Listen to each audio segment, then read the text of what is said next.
फिर मैं है तो मैं का मेरा तो होगा ही, और मैं का मेरा होगा तो काम क्रोध लोभ मोह सब जीवन में आते जाएगा, और फिर जो लक्ष्य है वो तो छूट गया। जो परमात्मा का दर्शन, परमात्मा की प्राप्ति, वो लक्ष्य तो छूट गया। तो जो मानव जीवन मिला परमात्मा को पाने के लिए, वो मानव जीवन ही इस संसार में सबसे बड़ी बाधा बन गया परमात्मा को पाने के लिए। क्यों?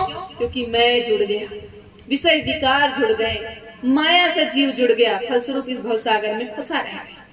अब देखिए, कोई हमसे कहे कि भाई अगर कोई किसी से प्रश्न किया जाए कि आप घोड़े हैं क्या, अगर किसी व्यक्ति से प्रश्न किया जाए आप घोड़े हो, तो बोलेगा मैं घोड़ा दिख रहा हूं तुम्हें।